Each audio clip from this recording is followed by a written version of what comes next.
our goals going forward. Should be interesting to see how the NEC Pioneers go ahead and get this one today. Georgetown in all white with the silver helmets, and it's gray jerseys for Sacred Heart. First face-off of the season won by Riley. Pretty good start for the young man, huh, Jeremy? Wins the first face-off cleanly, back to a goalie. Georgetown will clear. And remember, folks, difference this year, the 80-second shot clock. You got 20 seconds to get it over the midline. You got 80 seconds to get off a shot clock. So a little bit of modified version. The women went to the 90-second shot clock a couple seasons ago. Now the men going with 80. You know, watching a few games already, watching the scrimmage, the Hoyas against the Terps a few weeks ago here, Jeremy, it does speed up the game. It speeds up the game. I like it. The 20 seconds to get it across, so is going to be interesting. Riding is going to be a big part of the college lacrosse game again. And you said that to Kevin Moore. I like the fact how his guys attack really good riders. Shot by Wittenberg, goes off, but there's Baccaro able to find it. Ball's loose. Baccaro with another ground ball pickup. There's your leader getting after it. Now it's Caraway up top, looking for some room. They'll blow this one dead. And we'll have I did not see a flag, Coach. Not. Official. So I think they had to reset the shot clock, and I think they didn't do it right, so now they're going to catch that. You know, Jeremy, I sat in the booth at the scrimmage with the two young men that were going to be running the shot clock, and there were moments when they were a little bit confused as well, too. So it's going to take time. The refs were right on that right away. They spotted that the shot clock was not reset. Yeah, they haven't reset it since now it's not moving. Yeah. This is going to be an issue where some lacrosse's setups kind of have the field, everything's controlled on the field, at least when it comes to the clock and the substitutions. This, and as they finally fix it, but really no communication. I think they have some of the walkie-talkie, and that's what they're going to have to use. Yeah. It's not like the officials in football are on a microphone because the penalties are yelling out, hey, go ahead and move to this. So another little hiccup, but again, Hoya is still after. This is Masibucci, pass back. Wittenberg looking for space, and a nice save to start things off by Dutton. Fairly easy save there. Stick side low. Goalie read it all the way. James Dutton was part of the NEC All-Rookie team 2 years ago. He's a 5-time Rookie of the Week. Sacred Heart, Sagazy, one of the really productive front line in that attack for Sacred Heart. Yeah, 63 points on the year last year. I mean, those are big numbers. Coach, before the game, talking very excited about these 3 big-time scores that he has in this lineup. Shot off, that'll go wide of the cage, and it will stay with Sacred Heart. Lilsberg wins the race. He's one of that trio in the attack along with Max Tuttle. Shot to score. Quick feed and put away by Sacred Heart. That was Zavaduti, I believe, with the first goal of the game, and Sacred Heart draws first blood. I think we might have been caught in transition there, Jeremy, on substitutions there, because that midi came right down Broadway there with nobody on him. He was wide open. Easy catch and finish. So Sacred Heart with the 1-0 lead. Pioneers, of course. Gotta love this. Kind of jump on Georgetown early. That's what you're looking to do. We've seen already some upsets on this season. Duke getting knocked off by High Point. An early big upset this year. And another one last night. Jeremy Colgate knocked off Syracuse last night, 12-9, I believe. I was catching a good part of that game. Yeah. Early season, anything can happen. Zavaduti with the goal. Lost. And a pickup by Sacred Heart. Going the other way is Donovan Lacey. Tell you, a lot of energy on that Sacred Heart bench right now, too. These guys are into it. This is Sagazy working behind the cage. Back out to the top. Sagazy has a great sports pedigree. His uncle, his cousin Mike DeVito, NFL defensive lineman for the Kansas City Chiefs.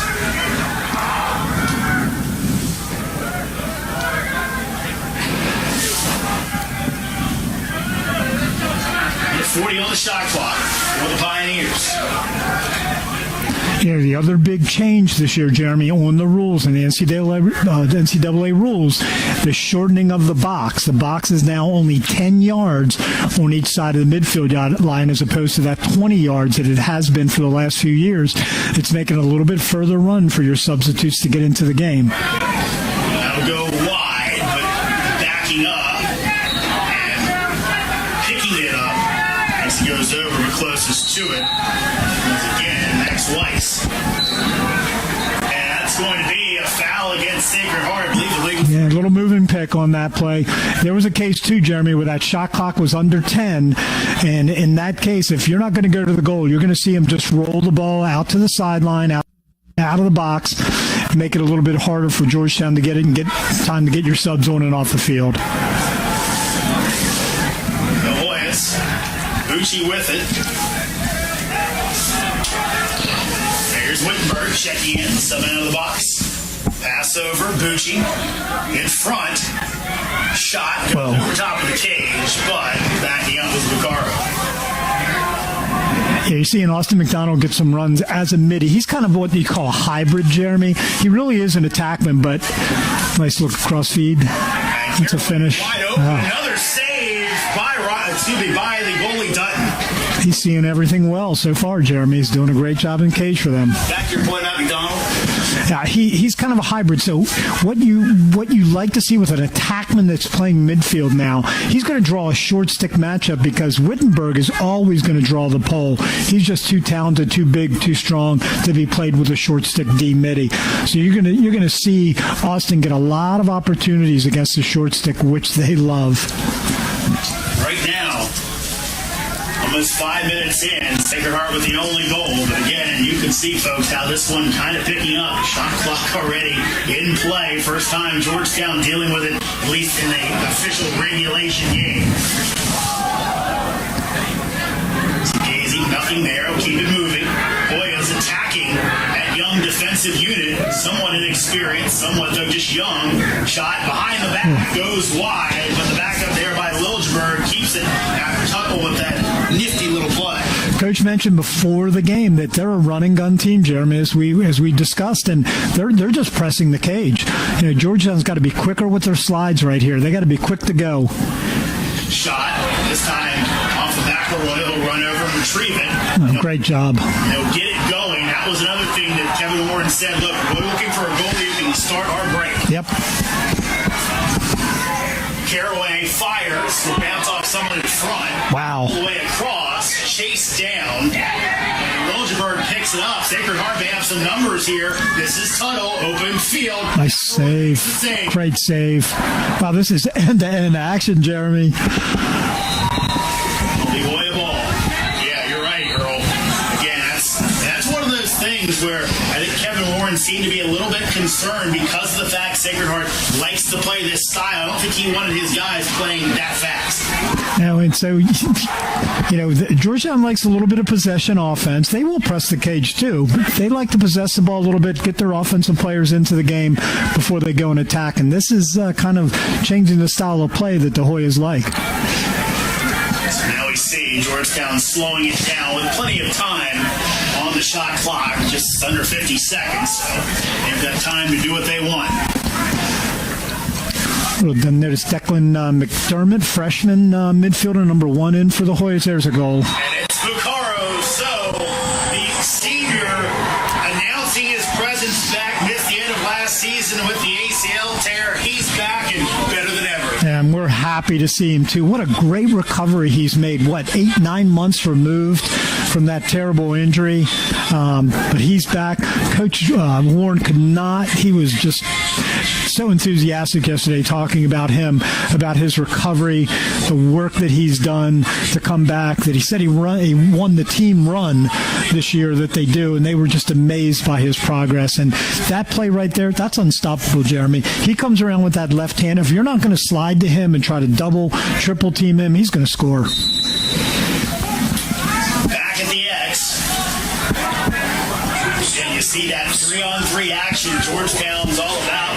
Kind of brought it up to Kevin Warren saying, look, It sounds almost like last year you guys having to deal with Trevor Baptiste in Denver. It's almost like back in the day teams dealing with Lawrence Taylor. You got to find ways to go ahead and win despite a guy who is going to take all the face-offs or most of them in that situation. I don't know if you like that comparison, but again, they've had to come up with things when you talk about a guy in your league who's that you've got to find a way to win even if you can't win the face-off. And that was really the difference in that game last year, is they did such a great job at the dot with Tagliaferra and the wing play. So important that your long six, again, he's still using two poles on every face-off right now to help the freshman out. So 1-1 game. Working behind, this is Liljeburg from X. That's Lonnie and on him. Giving a lot of space. Nice move. Shot and a score. Logan Liljeburg puts Sacred Heart back on top. There he gets one-on-one with Asselani. It was Asselani back there behind. Patrick, I guess, coming back from being injured last year, right? He missed the whole season last year just about. But you get a short stick midi behind the goal like that, Jeremy, you got the green light to go ahead. And on that time, the Hoyas were slow to slide right there. They didn't go. They kind of believed in Patrick to let him cover his man. Liljeburg with a great move to the cage. Slanian last year played in the season opener against High Point, then missed the rest of the season due to injury. So you have to think he's ready to prove himself. After such a great campaign for the Hoyas and not being able to be a true part of it, at least on the field. Also we picked up Finn Dunn getting some action, and I've seen a lot of time last year. Loses control. Tuttle can't bring it in, and Dunn gets it back.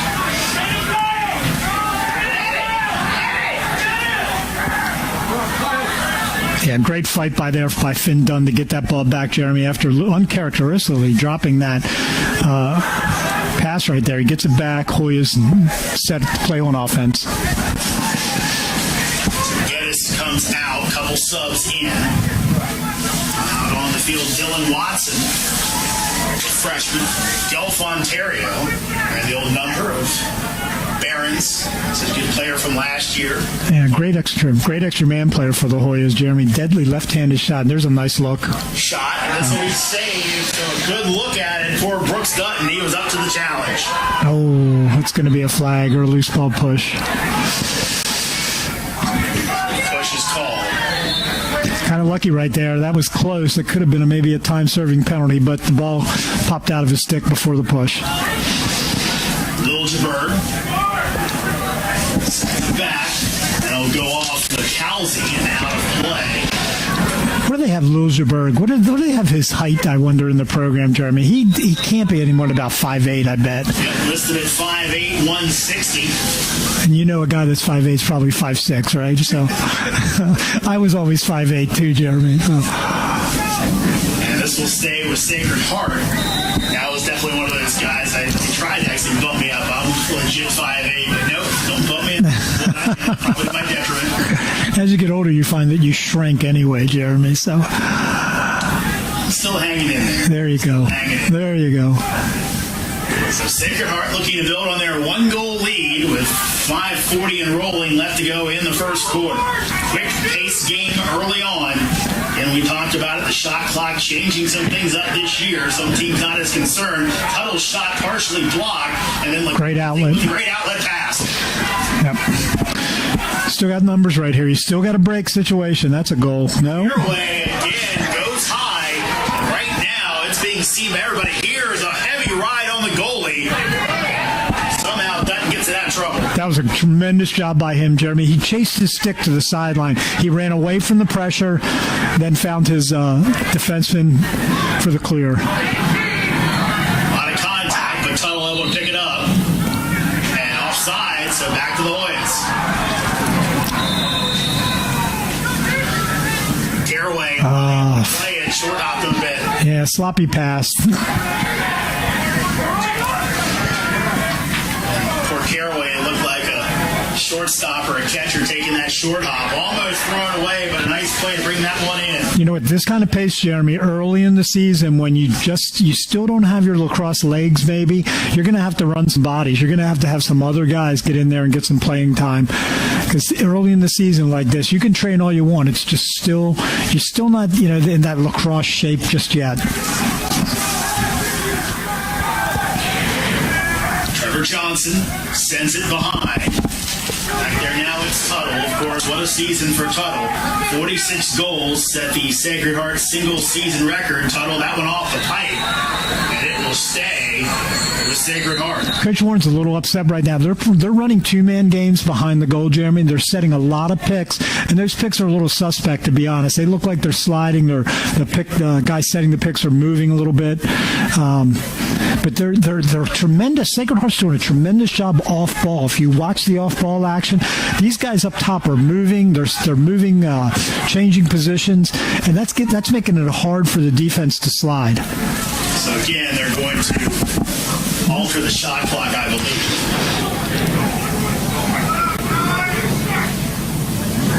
Yeah, Coach Warren a little upset of why they resetting the shot clock. Happy camper. He's getting an explanation by the official. Some lacrosse coaches, they're plastic. Very little. Kevin Warren is not that guy. And off the field, he is just the most laid back. What do the young kids say? Chill, Jeremy, guy that you'll ever meet. But boy, on the field, man, I tell you, he's got a game face. Lonnie had taken that one away. So he's got a man up in front. Yep. Comes Dennis down the middle. That's a great look. They need a good possession here, Jeremy. I'm going to hold on to it. I'm going to get my middies on the field. They need a good possession. They've played at a kind of a frantic pace here in this first quarter. Let's get your guys on. Let's bang it around one time. Get into one of our offensive sets, and then we'll go. New folks in. Jack Elders on the field. Has it now. It's back to the top. Robert Clark in there. Number 16 again. Really came on when he had to, and Vaccaro was lost for the year. Shot, that's wide of the cage, but Vaccaro with the backup. Shot there by McDonald. Okay, let's watch again. Here's Vaccaro again with his left hand. He's going to his right now, but see when he comes back, they were quick to slide right that time. Clark loses control, and again, Sacred Heart's defense up to the task. I thought they got away with a little slash right there, but no call from the official.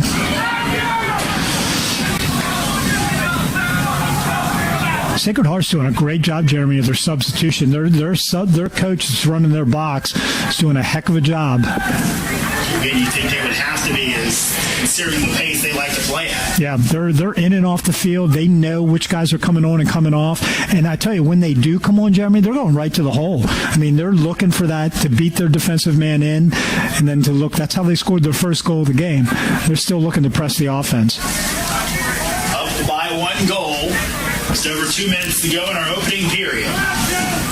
Again, they got Easy in, goes top shelf, able to beat McElroy. That was it. They got away with something right there too, Jeremy. They got away with a move and pick. The guy, it was a pass down, pick down, they call it. He passed the ball down. He went to set that pick. He never stopped. He basically ran into the Georgetown defender. No call by the official, but they're doing a great job with that offense so far. They're looking for the pick game. 2-goal lead for Sacred Heart.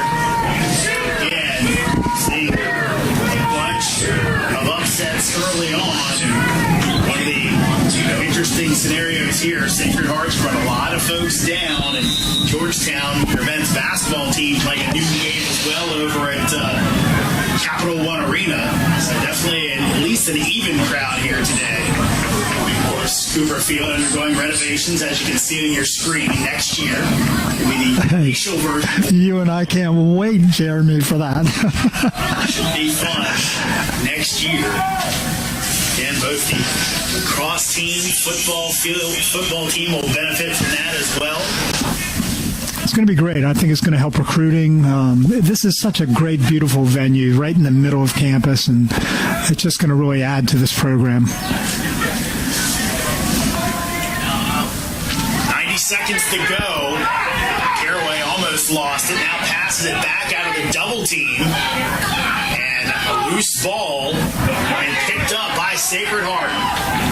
Taken back, loose, out of play. They'll say this is Georgetown. Now a player down for Sacred Heart. They'll blow it dead.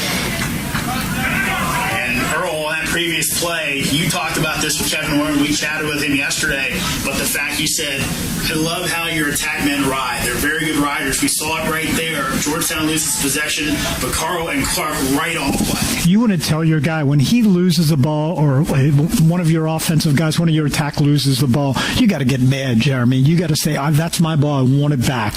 You got to chase him down. You got to go get him legally. But really what you want to do when you ride, Jeremy, is just run and get in front of your man.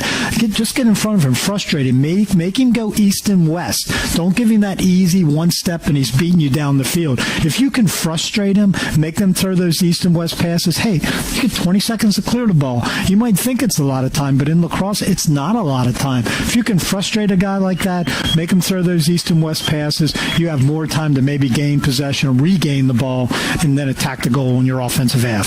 Injured player for Sacred Heart is Simon Kwan, the 6'2", 180-pound senior from Denver, Colorado. Of course, Denver, hotbed of lacrosse, with the Pioneers winning a national championship a few years ago. Air Force out there also. Utah joining those two programs west of the Rockies. Got a chance to see Coach Holman, the Utah coach, this summer, Jeremy, at a recruiting event. He remembered for years I used to take my high school team there to North Carolina when he was an assistant. He was just so thrilled, just so excited, to be joining Division I lacrosse, and it's not going to take too long for them to be a very respectable team.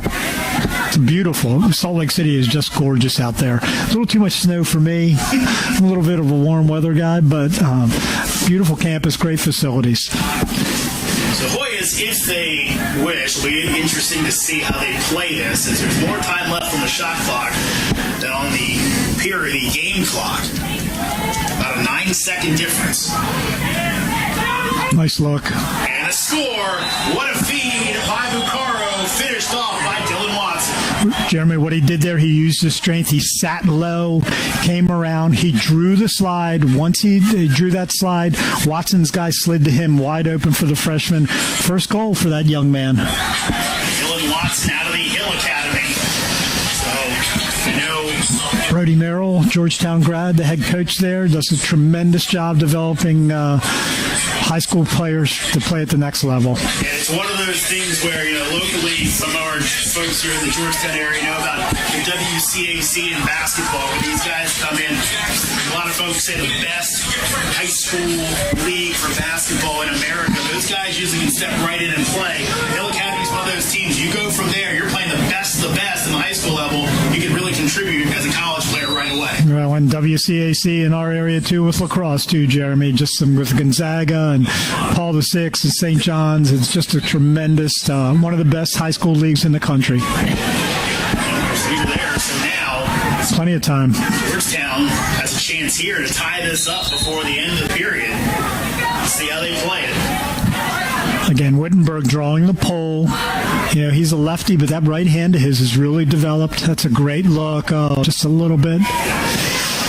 Caro able to chase it down and saves it in play. Under a second, shot in front. And that will take us to the end of the period. Sacred Heart with the 3-2 lead on Georgetown. Remember, the Hoyas coming up, their upcoming schedule. 3 straight home games to start the season for the Hoyas. Robert Morris next Saturday. Towson the week after that. All are noon starts. That'll be followed up by a game at Mount St. Mary's, so a relatively local one. That'll be on February 26th. And the Hoyas back home against Furman on March 5th. So a lot of chances to see the Hoyas if you're in the D.C. area. If you're not, come to D.C. anyway. It's a beautiful place, a great time. And the weather only gets better from here on, right, Jeremy? Yeah. We've been lucky in the past. We've had some wonderful weather days here. Calling for a little snow maybe Monday or Tuesday here, but we're looking forward. Robert Morris was a great game last year. I think that was at Robert Morris last year. It was a 1-goal game. And they're also a member, if I'm not wrong, are they a member of the Northeast Conference too, aren't they? That's funny. That Northeast Conference, it has 6 teams in it, but one of them is St. Joe's, who's only in for lacrosse, right? Am I correct on that? Okay. And I guess only the top 4 teams make their playoff, maybe. Is that how it works? Okay. Most conferences with the I'm testing you here, Jeremy. We're only the Right. teams, but the ACC now, they have 6. And is that new this year, or has that been that way in the past two? And the first two, no, only the top four. Only the top four. This year they went to 6, actually. Oh, they did. So the top two are going to get buys, I guess. So, which again, we talk about the conference that is. Again, there's only about, I think, 6 teams playing the ACC, but they all seem to be contenders. They're 6 of the best teams in the country. You got to let everybody get in there if you want to make sure you can get everybody into the tournament. Of course, the Hoyas, Big East, looking like a pretty good conference as well. Again, Denver picked to be the favorite, but the Hoyas, Marquette actually picked to be number 2 in the conference. Hoyas, the number 3 spot. You got Villanova team last year that beat Yale, the eventual national champion. So it's a great conference within lacrosse. So Hoyas trailing by 1, 3-2. It was actually funny last time, so just saving some of my lacrosse curiosity, looking to see who might be some teams you might see maybe pick up out west when it comes to lacrosse. Of course, your son plays on the club team in South Carolina. Yeah. Club lacrosse. Chapman University actually went to the finals last year. They did. Division III school that is in California. Maybe you can see them trying to pull a Johns Hopkins somewhere down the road. Well, Utah was in the club championships last year out in Salt Lake City, which I was lucky enough to attend. And now, they're a D1 program. For years, we thought maybe BYU would become a D1 program, a great club program for years. Michigan was a club program for years, now a varsity sport. So there's so much great lacrosse across the country. Hoyas hoping for some great lacrosse here in the second quarter as they trail by 1. Sacred Heart with a very good start in this game. Like to play fast. The Pioneers out of the NEC, and their coach John Basti saying, look, we don't really worry about the mistakes. We're just go, go, go. And they've kind of been that way early on.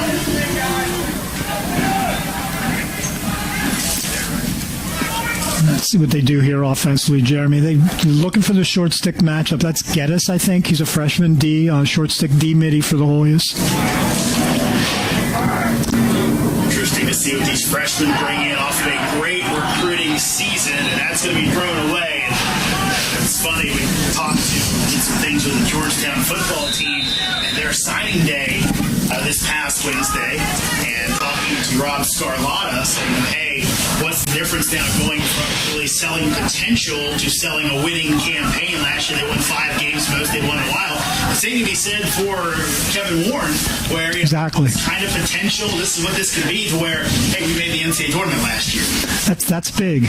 And with Georgetown, you sell the school too, and they're looking for a special kind of player too. They need the student athlete, Jeremy. This is a tough school to get into, and but he recruits special athletes as well. But Kevin's a tough-nosed guy, and that's the kind of kid he recruits. There you go. In from the outside, that's Jake Caraway. The junior finds the net and ties it up. Junior from Annapolis, Maryland, St. Mary's High School. Off stick that time, bounce shot. That's a tough one to beat, Jeremy. Goalie cheating a little bit that way. Jake was able to beat him. Jake can go off a season where he had 40-plus goals last year. He's just a naturally pure shooter for the Hoyas. And I tell you what, I was going to ask you this a few minutes ago, and some osmosis over the years, I've learned so much from you. But you're a big proponent of changing eye level when it comes to goalies. We saw Dutton look great in the first few. Everything, though, was kind of up top. And there's an assistant coach stand there, I can tell you right now, whether it's Coach Phipps or one of the assistant coaches, and he's going, guys, all of our shots have been stick side high. Let's change our plane. Let's change our level. Give this guy something else to think about. Goalies do guess, Jeremy. They lock on to shooters, and sometimes they do guess. They can read their stick and see where they're going to shoot. Well, Jake that time, overhand bounce shot that totally fooled the goalie. This play on the pass, taken back by the Hoyas. That's a loose ball push. And that will be a push called on Tuttle and Georgetown ball. So credit that defense. Of course, Gibson Smith, such a good year as a freshman, got in there and created that turnover. Yeah, he had a tremendous year. You think about how young the Georgetown defense was last year, too. A lot of freshmen got time. That Georgetown defense last year was that weird mix of a lot of freshmen, but then also guys who hadn't played that much finally getting their opportunity. So it was a lot of young, hungry Lions, I guess you could say. Exactly. And we're talking to Coach yesterday about the freshman Alex Mazzone, the kid out of Ward Melville, Coach's alma mater, just saying how thrilled he was with this young man on the defensive end, saying he's already kind of a quarterback on defense. Very vocal leader, good-sized kid, 6'2", I think 190, played in a legendary high school program there. Coach is very high on that young man. Jeremy Wittenberg over, finds Caraway off the tip. This is something that Baccaro did a lot last year too, Jeremy. He's playing up top sort of as a midi. Goes to his right hand right there for that shot. He had a short stick matchup right there, and as we talked many a times, they love to see that short stick playing them. So back in, 14 seconds on the shot clock. Hoya's got to go. Clark, Baccaro, looking for a friendly. He's got to go. 5 seconds. Got to do something. Baccaro shoots it wide of the cage. That's the shot clock violation. So it'll be Sacred Heart ball. Is that our first one of the day? Is it? Is that our first shot clock? That went all the way to 0 when Baccaro got the shot off. So Hoyas unable, and I think Kevin Warren told us we're more concerned about the violations on the clearing. That's the thing. We think we'll be fine with the shot clocks. But have one there, and now Sacred Heart has a chance to take the lead back. Had a 2-goal advantage at one point, but the Hoyas back-to-back goals able to get back into it.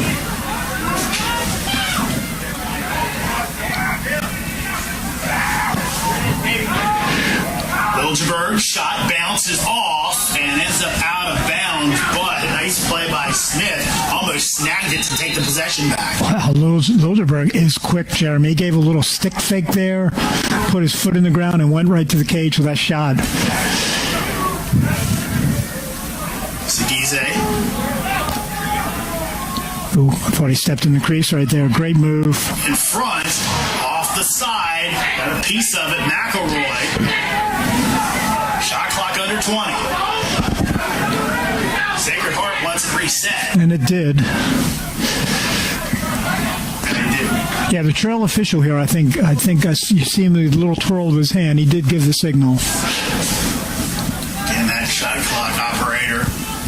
Guy's got to be paying attention, doesn't he? It's tough. It is. I sat with those guys. I said it's a scrimmage against Maryland, and they were pretty good. But they'll get better as the season goes on. But you got to watch the official.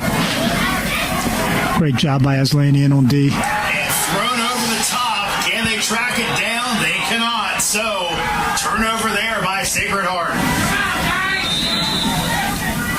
And Aslanian is just a big-bodied, short stick D midi, and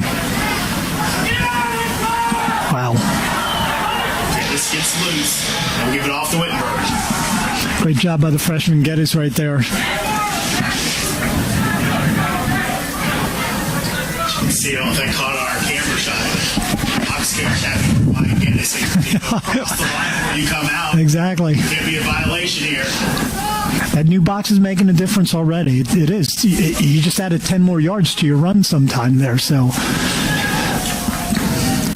Boy, it's looking for thrown away. Nice defensive play by Sacred Heart as Chicoletti got in there to take it.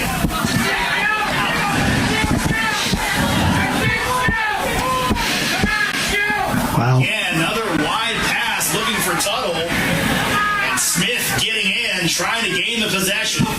Great hustle by Gibson right there. And come up with that ground ball, Jeremy. That's a big-time play. A little bit late hit there, but no call. See that a lot. Defender was going to outrun a midfielder in Tuttle, but he clearly did it. Gibson looks like he's a little bit bigger this year than his freshman year. That's a good stage when young men grow, though. That 19 through 21, get a little stronger, get in the weight room. A little maturation takes place there, but he looks good so far today. He provided a nice endorsement for the Thompson Center. What a wonderful way to have over there. Staring right at it, aren't we, here on the beautiful campus? Really a game changer for all the Hoya programs. Caraway looking for an opening. Nice Nice dodge, but good recovery as well by Cipollini. Coro passes it back. Chance here. Shot. Bounce over the cage by McDermott.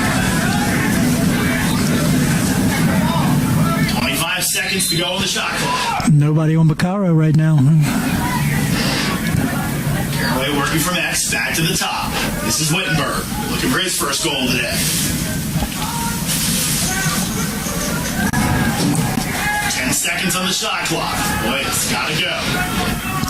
Little toe drag. Shot and a save. Wow. It's in the net off the shot by Watson. That was close, Jeremy. That ball's straddling the line. That's an interference call. It's going to be a free clear.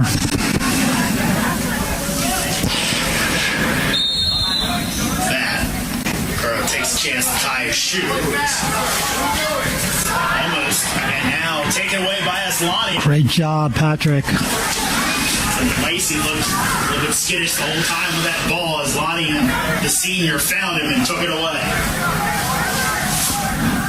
Aslani, a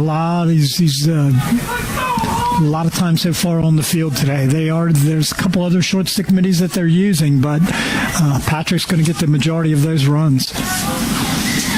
Donovan Lacey, local product out of Sherwood High School, public school in the D.C. area. That's wide of the cage, but Clark all in the backup.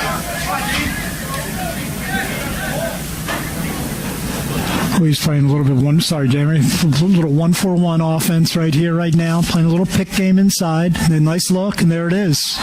What a feed. Vaccaro acting as the assist man there finds Jack Elders and the Hoyas with their first lead of the day. They ran a little 1-4-1 there, Jeremy. The near guy was the help, so he slid. When he slid, Elders became wide open on the crease for an easy finish. That's one thing you really, when you want to slide that, like Jeremy, that other guy that's on the other side, the defenseman, he's got to slide inside to help. There was no help there with Jack to make that easy finish for Elders. Georgetown's basketball team used to run the Princeton offense, all those cuts. Yep. That was something you'd see in the Princeton offense playbook there. Elders just filled the lane and had the easy layup. Basketball and lacrosse are similar sports, Jeremy. They really are. Alex Bean at the dot right now. Ooh. Called on Sacred Heart. And the Hoyas will take possession. Riley had that clamped, and this guy was just holding on to him for dear life. Taken away by Sacred Heart. What a play to take it from Buccaro. Pioneers looking for the equalizer. This is Tuttle trying to get his hands free.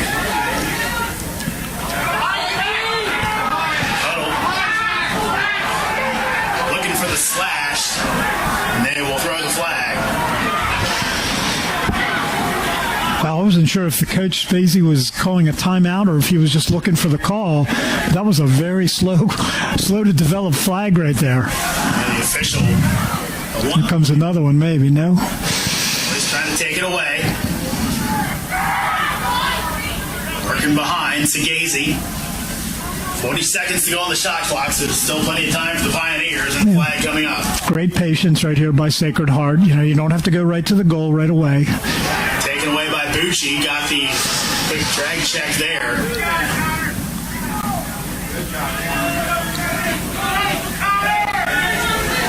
20 seconds to go on the shot clock. Segazy working from X. Shot. McElroy makes the save, and that will go in. Tremendous save by McElroy right there. Segazy had his man B, came to the left hand with an overhand bouncer, but McElroy with a great save. So, penalty on the Hoyas. Let's see what the call is. Is it a slash?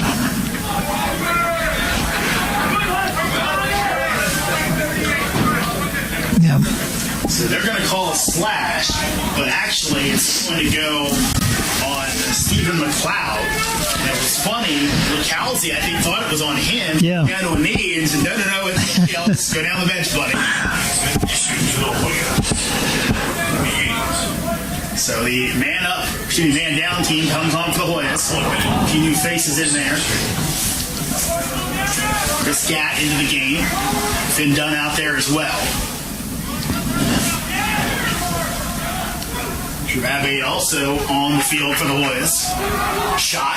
Oh, It's top shelf. wow. And McElroy beat. Tell you what, that missed by a ball outside to the top left corner. Laser shot there by Weiss. Shot. Mack will find the back of the net. Sagazy beats McElroy, and we're again tied up.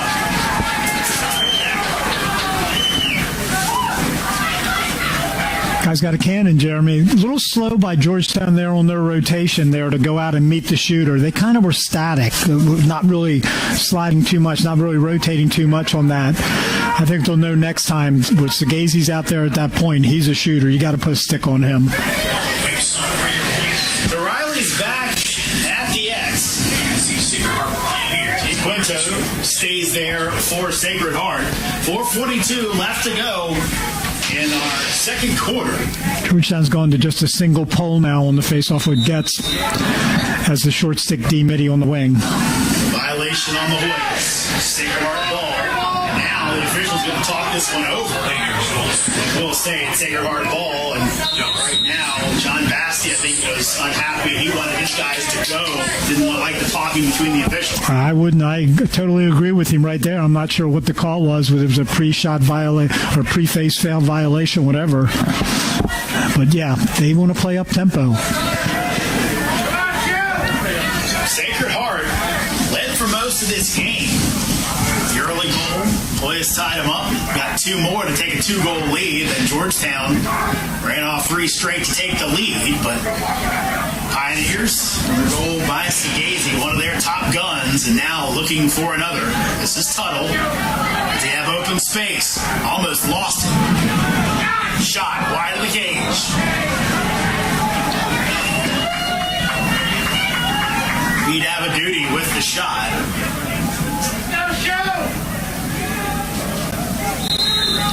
37 seconds left on the shot clock.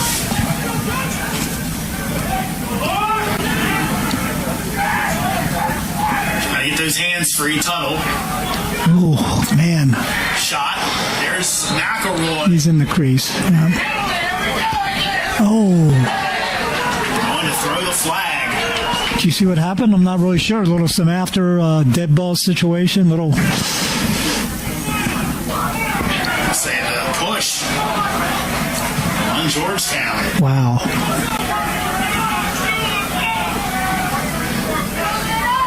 So 30 seconds on the penalty.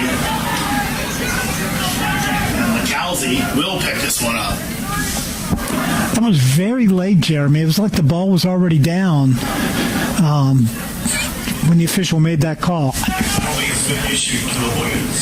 You know, it's the first game of the season for the refs too, right? But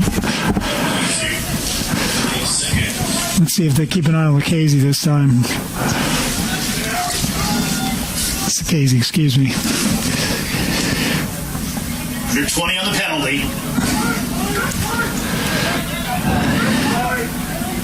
See if the Hoya man down unit can stand up, and it does. Pretty easy shot, though, for McElroy to find. Penalty is released. McElroy with the outlet pass. Here come the Hoyas. The zone. Impressed by McElroy so far, Jeremy. He's pretty athletic out of the goal. And a timeout called by Georgetown, and that's, again, Kevin Warren really looked for that this year. I think maybe more so in the past. They said, look, we want a guy who can really start our offense out of the cage, and they think it's one of the things that McElroy really does well. But, you know, you think your goalie is your first step in your offense. He makes that save. He looks for that outlet pass, and that starts your offense right there. I love the way he's not afraid to clear the ball by himself either. He makes a good dodge. He's made a couple good dodges today, but then he's looking right away. He's looking for that open guy, and he's found him. Last year, Nick Morocco wanted to do that. Yeah. But also, I remember seeing a couple times Morocco would love to go down the field. I don't think that's what they're looking for. They're looking for the guy who, like you said, make the few quick steps and get it to an open guy on your team. I think didn't Nick have a goal last year? I think he did. I want to say that he did. But I also Nick, call in, please. I also remember and you brought this game up, the game against Robert Morris. Yeah. He actually played the snowstorm up in Pittsburgh. He actually went across the field, across the midfield stripe, got it taken away, and ended up giving up a goal that way. So that's one of the definitely the no-nos when you're goalie. Hey, if you get it over, it better go well. Yeah, there's some coaches, Jeremy, look at it like they like a dog chained to the doghouse. They want you to go about 12 yards out at the most and then get back in. Some coaches say, hey, you're a lacrosse player, bud. Clear yourself, take a good look, go down and take a shot at them, but please run back and get in the goal. The Hoyas, after a nice defensive stand with their man-down unit, have a chance to take the lead back. Just under 3 minutes to go. Bushi. Caro. Caraway goes low. Good save. But that will reset the shot clock. The Hoyas will keep possession.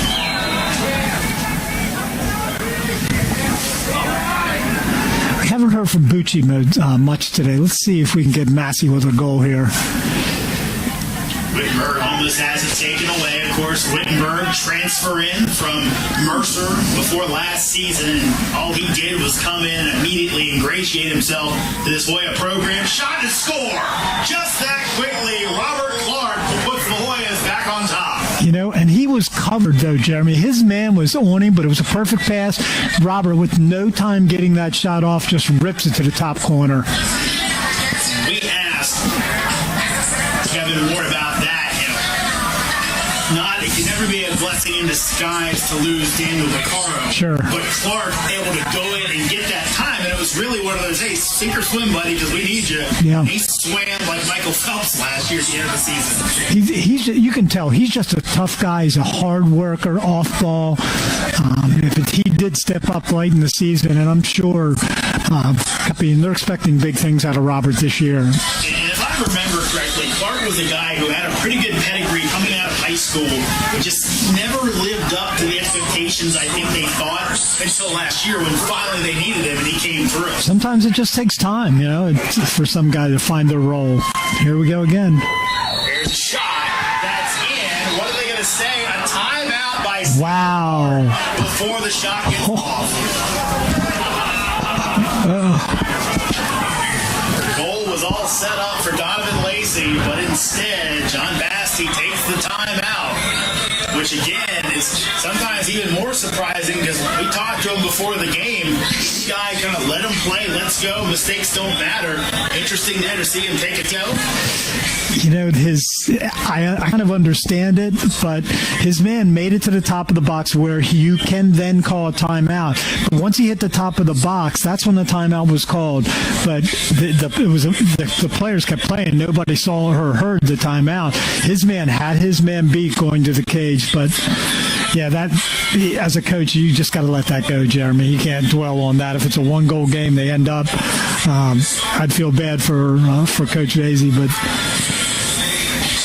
Donovan Lacey, freshman.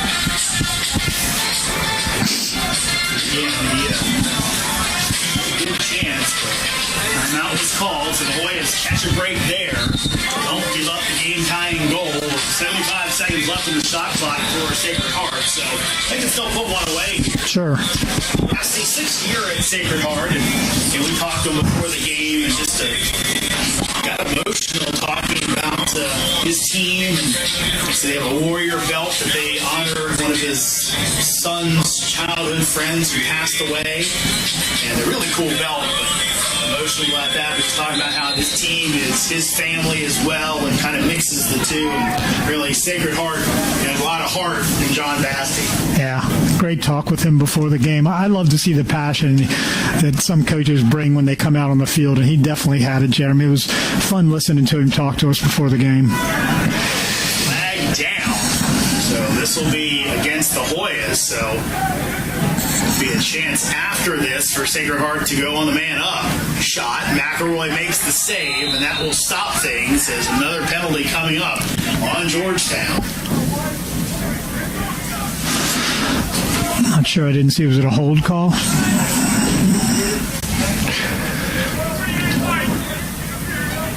In interference will go on McLeod, so that's his second of the game.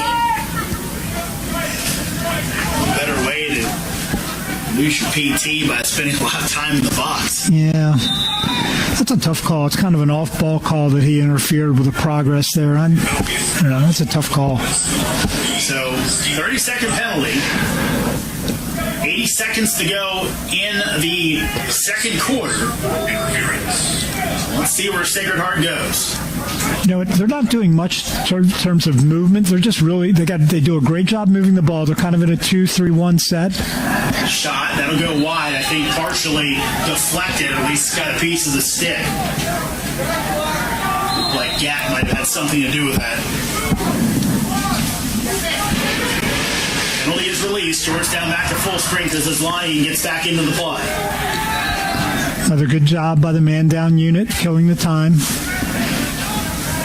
Under 50 to go. In front.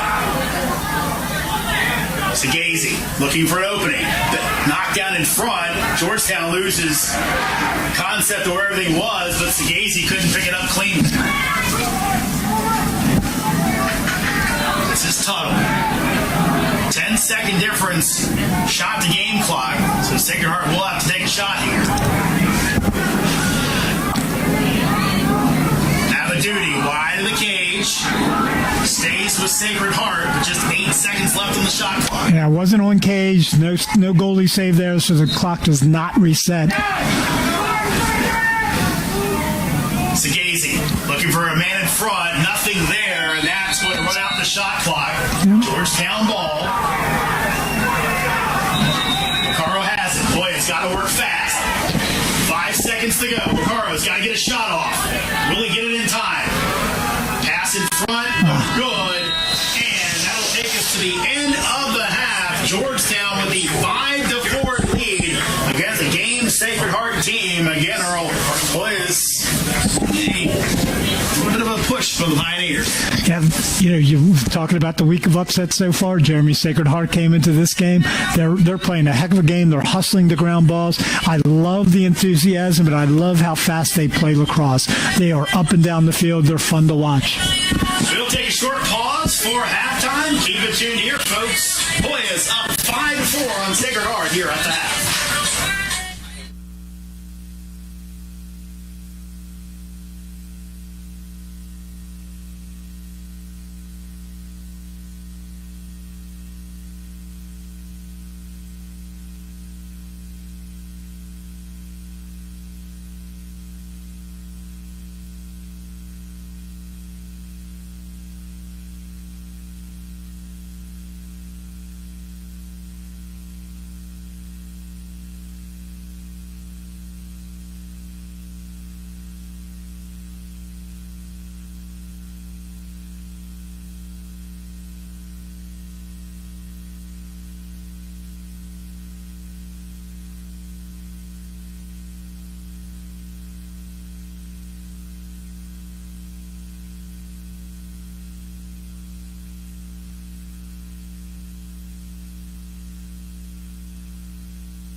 field. Georgetown with the 5-4 lead on Sacred Heart as we start the third quarter. Jeremy Hoover with Earl Brewer, and Earl scoring really spread out for both teams. There's only one guy of the multi-goal game so far. This goes to Gazy for Sacred Heart. And 25 shots already by Sacred Heart in the first half. Not too bad with 19 with also by the Hoyas, but 25 shots. You keep that pace up. 50-shot game. I mean, that's a lot of shots.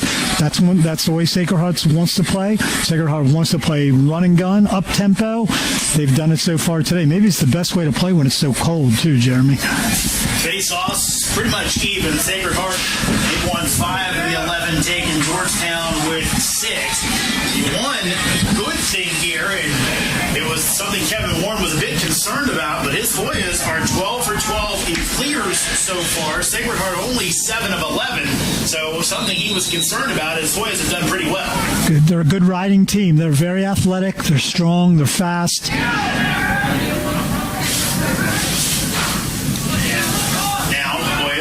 Looking for a clear as Bucci sidesteps Tuttle, and the Boyles will go to work on offense. And Wittenberg fairly quiet so far today too, Jeremy. I'd like to see him in the second half. He's going to draw the pole, but he's had a long stick midi playing him for the last 2 years, so no big surprise there. I'd like to see Lucas get a little free, get a little of that left-handed crank shot of his going in the second half. Somewhat quiet when it comes to goals. Only had one the first of the game, but had 3 assists, so becoming a distributor when Sacred Heart came his way. Dangerous pass, and will it be picked up? It will be by Sacred Heart, so the Hoyas with an early turnover. Great little stick check there on Vaccaro as he was trying to make that pass to the crease. That was Lacey who had that goal taken away by the late timeout by Coach John Basti. Still attacking, though. Good local product. Sacred Heart looking for the equalizer. Maybe coming here, and it will. Finding the back of the net, Jake Lindale, and we're all tied up early in the third quarter.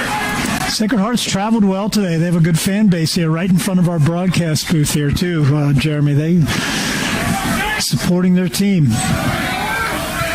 It's interesting looking up and down their lineup.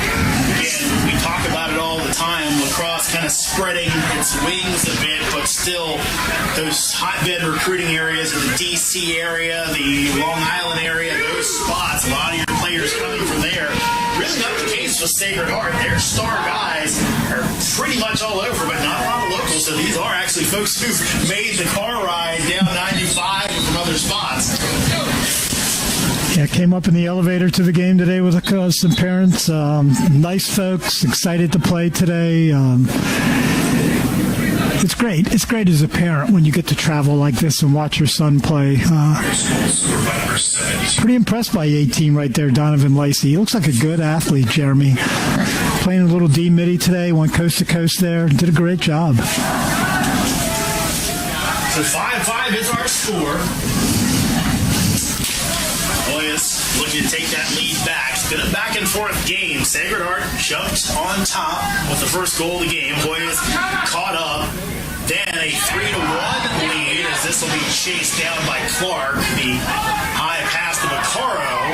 That flag goes down. Sacred Heart fans don't like it, but... And here's why they don't like it, Jeremy. He was falling. He was losing his balance. And then the guy applied pressure to him, and that completed the fall. But I think Robert was going to fall down anyway. He was going to fall down anyway. But you got to call that. So here's the question as we get the official word. No, it's called interference, not a push. Oh, no. On number 28. For Sacred Heart, Austin.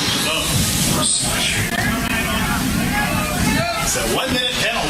First penalty of the game for Sacred Heart. Hoyas had 3 in the first half, all 30-second variety. Boy, they've got Caraway open on this, Jeremy. See if they go back to him. He's got a chance. I don't know wide of the cage, but stays with the Hoyas. Just a mistake maybe by them last time, but they were slow to get out to where Caraway is. And let's see if the Hoyas go that way again. Coming up was first at GLE.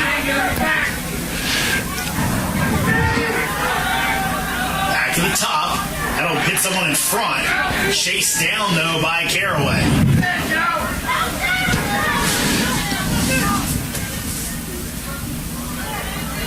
Shot and saved by Dutton.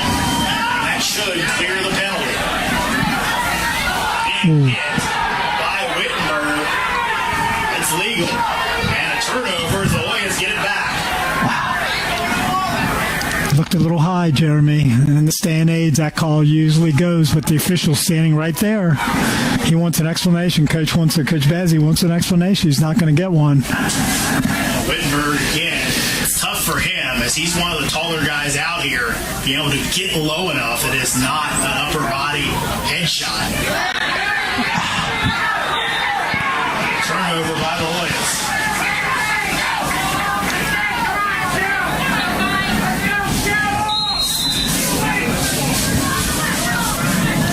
Sacred Heart take advantage and take the lead.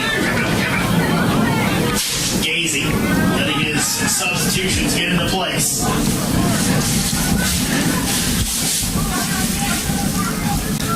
Duty checking back in as well. Redshirt senior. Liljeberg.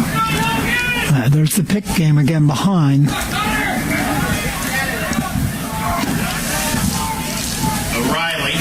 Back to the top, open, line goes over top of the cage. I think McElroy got a piece of that, thus resetting the shot clock. Tough one for McElroy as it was clearly going past and going out of bounds, but didn't want to take the chance. Gives a fresh 80 to Sacred Heart.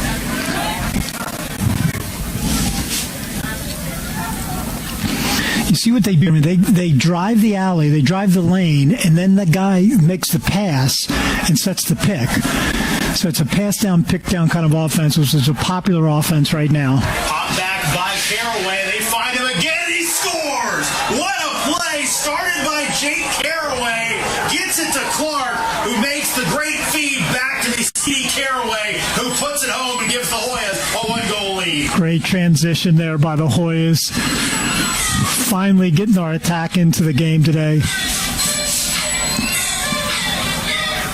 Tell you what, loose pass, Caraway just putting the stick over, can't step over the midline, but yep. It flipped it to Clark. That's almost a flip back. Clark was very aware, knew Caraway was going to jump right back into the play. It's a dangerous attack unit for the Hoyas, Jeremy. There's 100 goals down there in that field with that group. So here's Lacalzi. Send it back. Out of play as he was looking for Smith. That's a tough one. And, in that situation, Smith's just got to try to be a goalie right there and just try to stop the ball any way he can. Officials holding up Sacred Heart. They were ready to go. Instead, they let the Hoyas get their defense set. Sacred Heart all about pace. They're looking to go. They're looking to be aggressive. Keep attacking the short sticks too, Jeremy.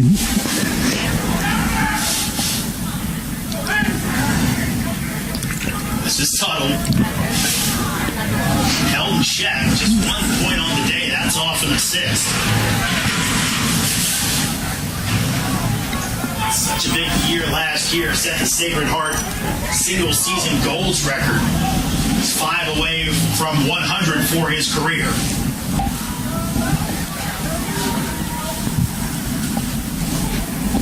Down to 30 on the shot clock. Tuttle working from X.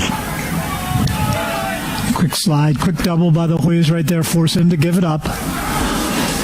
Johnson has it taken away for a second, and Smith will pick it up. Outlet pass ahead to his line, who can't bring it in. He'll come back and get it. Pass just a little behind Patrick. He had to come back and get it. Took away the break. Vaccaro, unsettled situation, passes in front.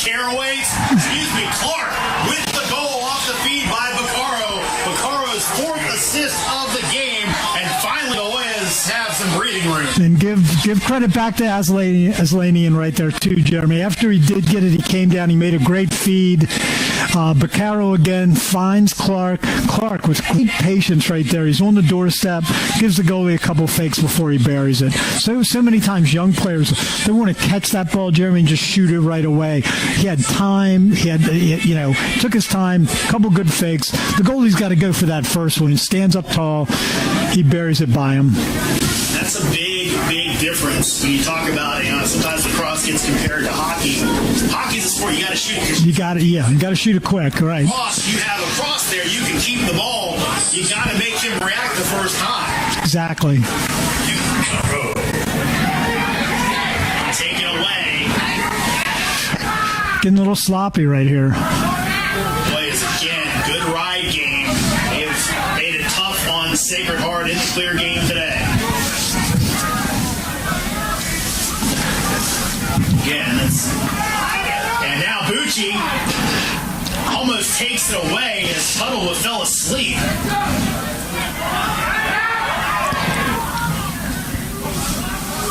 Again, heads up play by Bucci as he was checking out of the game, just took the swipe and almost caused the turnover. Yeah, Hoyers really should have had the ground ball there. It'll go wide, but Liljeburg wins the race and keeps the ball with the Pioneers with a few ticks under 8 minutes to go in the third quarter.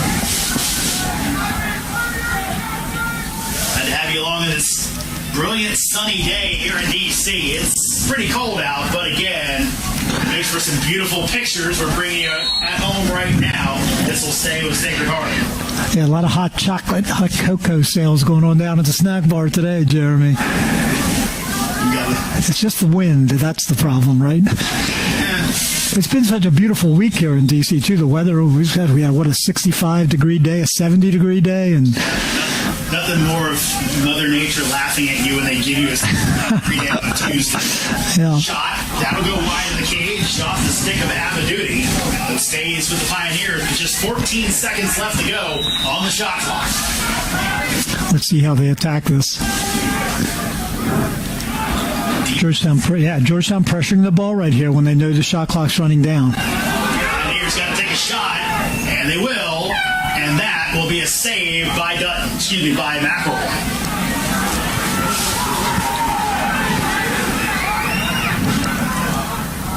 Having Lindsay into the game. Boys getting their substitutions in order. Running some extra guys at D-Midi right now. Patrick's been so much PT today, so much playing time for Aslani, and it's good to see other guys, Lindsay getting in there to get a shot at running some short stick D-Midi too.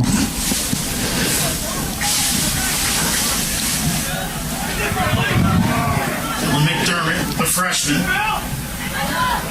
Shot, and McDermott scores. Wow. So Dylan McDermott announcing his presence here with the Hoyas. The freshman out of Pleasantville, New York, puts it away, and the Hoyas now with a 3-goal lead. Tell you what, not shy right there at all, Jeremy. Came right out of X, right there. Drove hard to the cage, shot a nice left-handed shot for the score. Myself, Declan McDermott, called him Dylan, I believe, but you're gonna know his name after he keeps playing like this. We will too. I love that name. Had a good friend who named their son Declan. That's a great name, isn't it? Again, Pleasantville, New York. It's very pleasant today for the Hoyas to see the freshman put it away. And again, we talked about it before, Earl. When you have a season like the Hoyas had last year, you really would love to make recruiting inroads off of it, and I feel like Kevin Warren feels like that they have. Yeah, and with the recruiting changes now in lacrosse too, with the junior year, you're not getting these early commits anymore. You're going to get kids that you get a better look at. I think the rule is going to help lacrosse, especially because these kids develop and they become better players their junior and senior year in high school, and you're not taking a chance on a kid that's a freshman, to go ahead and say, will you commit to come and play for us. It's just it's too big of a commitment. It's too big of a chance. It's like betting. I think I told you this last year. It's like betting on a stock. You're just hoping that stock's going to go up. Sometimes high school players peak as a sophomore, and they're great or they're a very good player, but they never take that next step.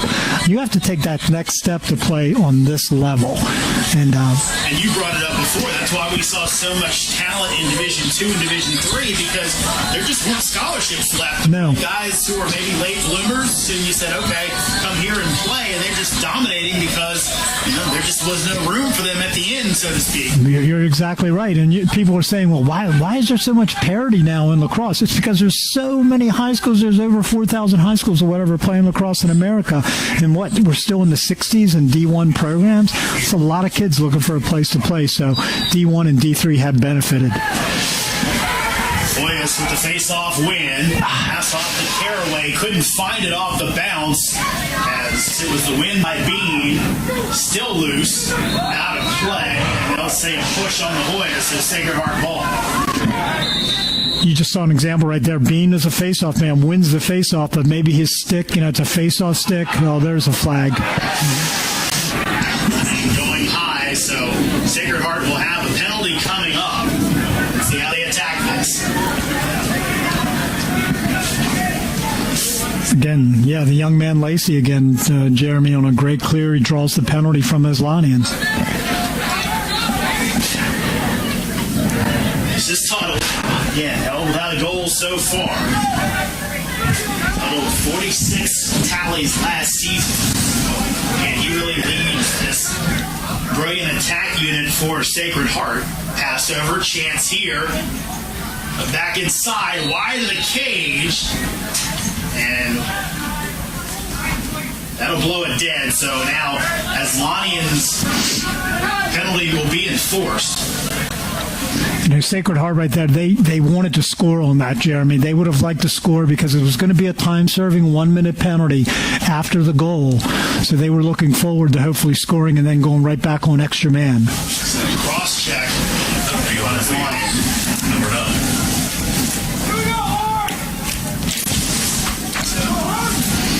Aslanian, taller guy, a team, sometimes tough.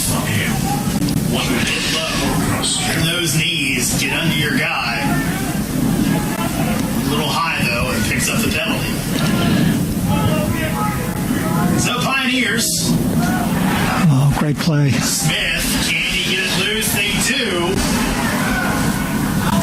Now, a wild pass ends up out of play. Excuse me. Yes, it'll be out of play. So it'll be Sacred Heart ball. Yeah, Bate just lost that one trying for the ground ball right there out of bounds. But that was a great play by Gibson Smith getting into the lane and intercepting that pass. 25 seconds left to go on the penalty against Aslanian. Shot over top of the cage. That was a quick take by Walcott. Again, Sacred Heart's not moving. They're moving the ball very quickly, but they're not, a lot of times they'll show one formation and then go into something different. They're kind of just staying static in this kind of 2-3-1, moving the ball. There's a little rotation now up top. That'll be a goal as they find Segazy. That'll be his third of the game. Hat trick for Joe Segazy. And the lead for Georgetown down to 2. I think we saw what their extra man play is. Their extra man is to get it to Segazy. He's a great shooter. Let's see if Coach Warren makes any kind of change with their man down again. You might even see them deny him the ball, Jeremy. Maybe isolate him and just play a 4-man box because he's their extra man play. So we're back to even strength. The Boys with a 2-goal lead. Remember, they won the last face-off, but couldn't turn it into an offensive possession. They had the turnover. Popped ahead. It'll be a violation on the Hoyas of Sacred Heart with a chance for back-to-backs. That's just a bad mistake by the Hoyas right there. Bean quickly again. He's won 2 in a row, Jeremy, pushing the ball out front. And just to step over the line before possession was gained right there. That's just a bad mistake by the Hoyas. Sacred Heart trying to make this a 1-goal game. Pioneers and Hoyas kicking off their seasons today. Georgetown, the first of 3 home games to start the campaign. They parlayed an early slate with a very good start. Had its doldrums in the middle of the season and then came on strong late to win the Big East tournament, get into the NCAA tournament. Shot, hits a man in front. Smith kicks it up off the ground to Aslani.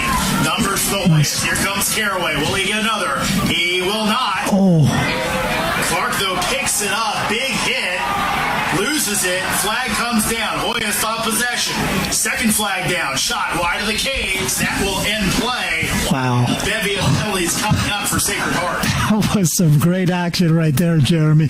But I'm surprised today. A couple different times, the refs have been very slow to throw their flags. That was obviously a push in the back right there. I mean, you and I are calling that up here, and I don't know, he's having trouble getting this flag out, but... So, it looks like, and they're going to have 2 separate penalties. Okay. They'll have the push. They'll go number 9, Connor O'Reilly, and then a slash as well. That'll be assessed to Alex Weiss. Pioneers backing issue number 9, Connor O'Reilly. So Hoyas, good chance here to, again, put some points on the board. And the guy right here you're looking at is going to be this low man down like Caraway. You're going to have Caraway. You're going to have Baccaro with the step down shot too. See if they take this look and go down to Jake. Oh, you don't want to throw through lanes right there. Shot wide of the cage. That's Sacred Heart ball. That's the case, Jeremy, where the ball was already out of bounds and that goalie had one step on the man. That's a tough call, though, by the official. Big break for Sacred Heart. They're going to try to run some clock, get this back to even. There's 24 seconds left, so who knows? They may just go ahead and into their attack mode as they normally do. No, that's unfortunate for the Hoyas right there. They're not going to go chase, even though they're man up now. I agree with this by Coach Warren. If you go chasing the ball right now, you're just going to tire your defense out. Settle back in. Play your regular defense. Here comes the man on the field. Back to even strength. Sacred Heart down by 2 to Georgetown. Just over 2 minutes to go in our third quarter. 15 minutes after this to play. It's a lot of lacrosse left. Abaduti keeps it moving. Opening in front. Shot. Saved by McElroy. Great save. And the Hoyas come up with it. McElroy got big right there, Jeremy. Stood tall. Made a great save. That's a dangerous pass in front of the goal. Hoyas got to go. They'll get the clear as Geddes will run it across.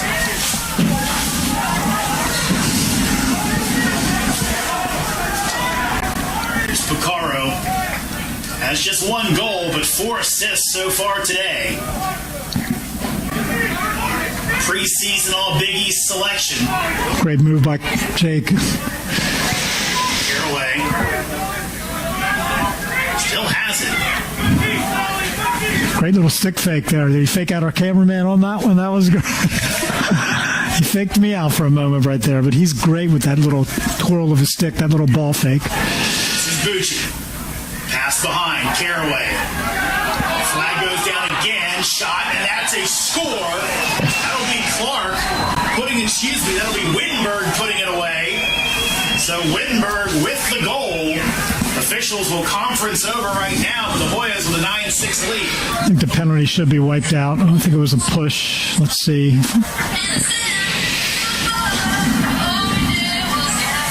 Wittenberg finally finding himself into the scorebook. Oh, wow. It's going to be a 1-minute penalty in addition. Yeah, it's unnecessary roughness, a little bit high hit, he said. So it's going to go on Cipollini, senior out of Dix Hills, New York. it wasn't a dead ball penalty, though, Jeremy, so there still will be a face-off, but you're going to have your man-down face-off right here. There's going to be a guy out there. Bean's been able to pull these last two out in front. Well, let's see if he just safely tries to pull this over, see if he can rake it out to Bucci on the wing.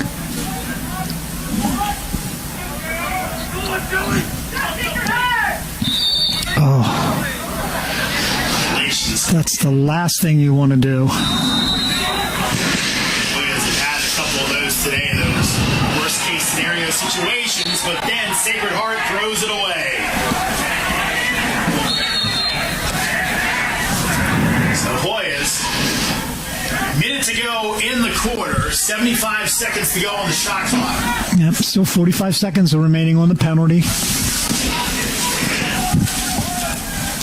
Seems like a really big possession in this game. A 4-goal lead for Georgetown Yeah. would be huge going into the fourth quarter. I agree.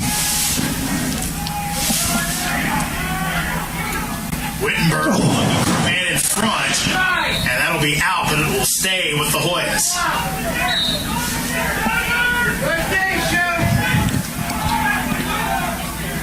Wittenberg goes by the cage, still stays with Georgetown.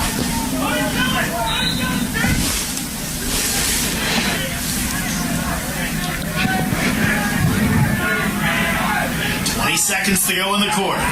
Vaccaro keeps it moving. Shot wide of the cage again, but will stay with the Hoyas. It looks like they're playing a 4-man rotation, Sacred Heart. They're covering the crease man. So you see Bucci right now. He's going to pull that guy out a little bit. Let's see if they can find Caraway low. Shot by Vaccaro. It finds the back of the net. Great placement. Great placement on that shot. Daniel Vaccaro with 8.2 left to go in the third quarter has given Georgetown the 4-goal lead. Jeremy, he is as good as there is in college lacrosse from that step-down shot right there. He has great accuracy. He's a long-arm guy and uses those long arms. He uses that leverage to get a lot of heat on those shots. Back at even strength. I think that's the whole team at even strength, but Hoyas still get it. And still with a 4-goal lead.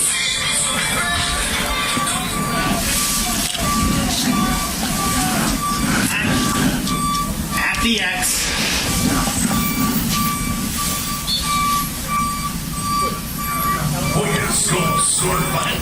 Swatted back. And that will get us to the end of the third quarter. Georgetown holding the 4-goal lead, 10-6, and Georgetown kind of flexing their muscles after Sacred Heart able to tie it up. The Hoyas kind of come on strong.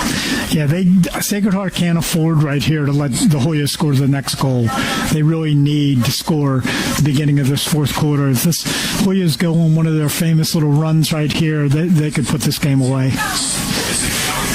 I know Coach Warren would hate if he heard me say that too, Jeremy. So, well, I'll say this: Georgetown has done a pretty good job. Obviously, Sagazy has the hat trick so far today, but Williamsburg has 1 goal. Tuttle has none. Yeah. So I think they picked their poison a bit, but they've slowed Sacred Heart down a bit, I think, too. They're not playing at that breakneck pace they played early on today. Yeah, and Georgetown's gotten better at getting back into the hole, getting their defensive subs on to try to take away some of that fast-paced play that Sacred Heart likes. But now they're going to be forced, you got the 80-second shot clock with basically 60 once you clear it, if you do clear it. But I think you're going to see Sacred Heart. They're going to have to be patient, but still, they can't take that whole 60 seconds now or the time to get their shots off. They're going to have to press the cage a little bit, take great shots, take good shots. Don't force them, but they don't have all day anymore. Fourth quarter could go by very quickly. Sacred Heart will be next in action against Furman. Played in Radnor, Pennsylvania, high school in the Philadelphia area. And Sacred Heart opens their home schedule February 19th against Boston University, followed by a match at Fairfield. Unfortunately, you had a nice beat Providence a couple days ago. We're going to get a chance to see Furman here in a few weeks. Coach Richie Meade, the former Naval Academy coach, good friend of mine. I look forward to seeing Richie. Furman down there in Greenville, South Carolina. Giaquinto and Riley at X. And Riley tried to scoot up, couldn't do it. still loose. Geddes had it for a second. He does. And it'll be a turnover to Sacred Heart.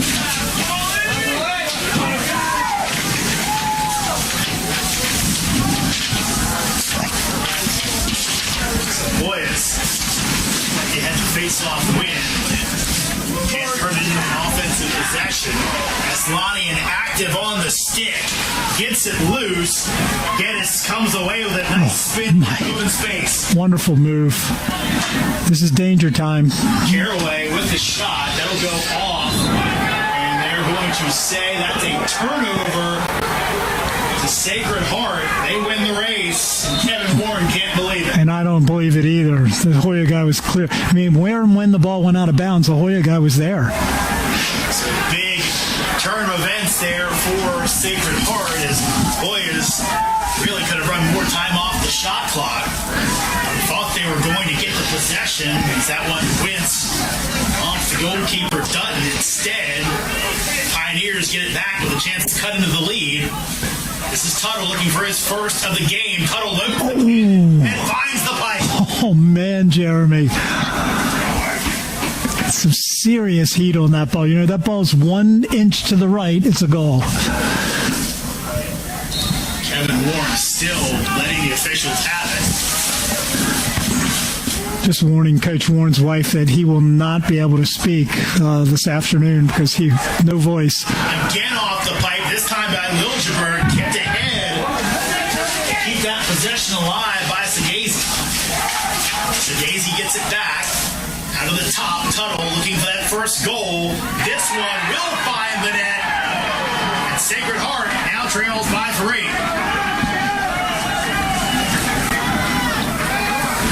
Yeah, you got a good shooter like that, Jeremy. It's going to be hard to keep him quiet all day long. He's gonna get a goal here.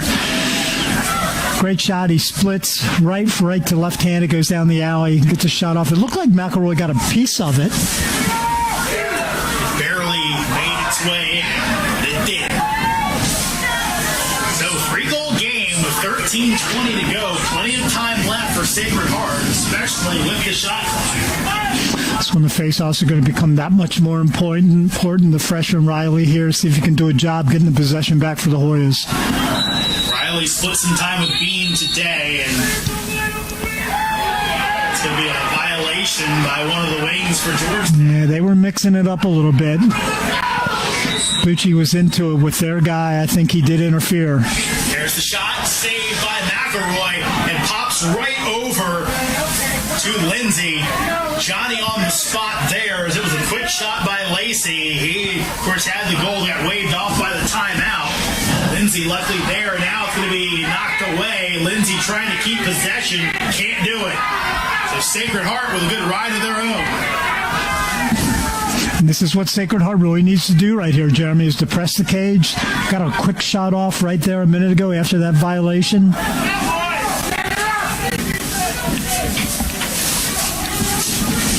Liljeburg will wait the correct personnel on the field.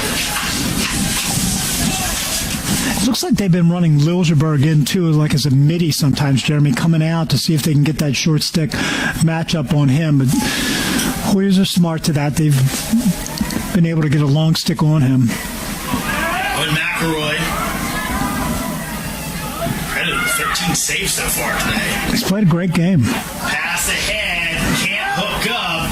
Flip back, Lonnie in there on the play. Oh, great job. Pass ahead, chance here. Tic-tac-toe. Clark making the extra pass to Gapparo. And that will be again a 4-goal lead for Georgetown. That is really pretty, but give Aslanian some credit right there, Jeremy. Great job picking that pass off, going down. Gave a little stick fake. The point man came out for the Hoyas, gave a stick fake to him. They bid on it. Sacred Heart bid on it. Goes low. Tic-tac-toe right back. Beautiful play by the Hoyas. Now, Daniel Vaccaro has a hat trick. So, after being held to 1 goal in the first half, first goal of the game, mind you, and really piling up the assists, now Vaccaro has 3 in his book, and again, it's a 4-goal lead for Georgetown, but Sacred Heart has possession. Taken back by the Hoyas. Can Geddes get out of trouble? They might want to check that stick, see what the officials do. The ball never came out of there. It's funny, Geddes wearing those long tights. The way his feet move almost looks like a defensive back moving out quickly, just kind of getting himself out of trouble. That was a tremendous job by the young man, though, getting out and getting a lot of credit right now by the Hoya coaches, the Hoya sideline. And it seems like, Earl, and I don't know if you picked this up, but it seems like the defense and those short sticks for the Hoyas this year are a little more athletic than in the past. Yeah, and they've, with Aslanian coming back, that's a huge plus for the Hoyas. The short stick D-midi is such an important job now in lacrosse. Great look. Oh. Trying for that quick dunk, and Caraway couldn't put it away, but Baccaro's there, and 30 seconds left on the shot clock, so plenty of time for Georgetown. Good. Baccaro, does he have a chance here? Will he get 4? Shot, runs over the cage, stays with the Hoyas. Great job. Caraway's just got to forget about that last one because that was a dunk, Jeremy. He really basically missed an open cage, but those are the ones you just don't think about. You just move on. You might think about it later this evening, but great look. Oh. Trying to find Clark, still loose. Out of the cage. And Wittenberg couldn't correct it. This will be a turnover.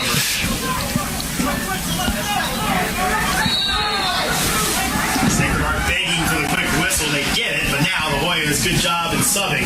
Pioneers got to slow it up. Yeah, and that's great. The ref did the right thing right there. The ball, he picked the ball up. Guy was ready, showed him he was ready to play. Whistle right away to play. That's the way this game should be played. Those are great rules. Oh, great move. Williamsburg misses the cage and stays with the Pioneers. And he tucked that stick inside Jeremy and got off a nice little shot.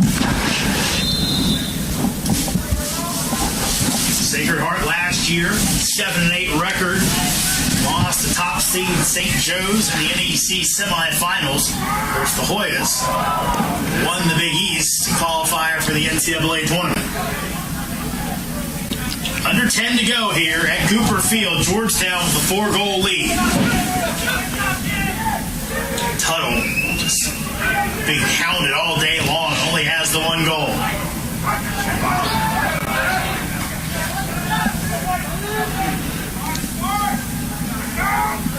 Tuttle. Oh, toe drag. Double coming. Just have not made him comfortable. No. Clock under 10. There's a shot, and McElroy able to make the easy save. And the quick outlet for Aslanian tracks it down. The Hoyas get taken right back. Good play there coming up for Chipolletti. Patrick's dragging right now. Yeah. That's a goal. So what a turn of events for the Hoyas. Looked like they were going to take more time off the clock.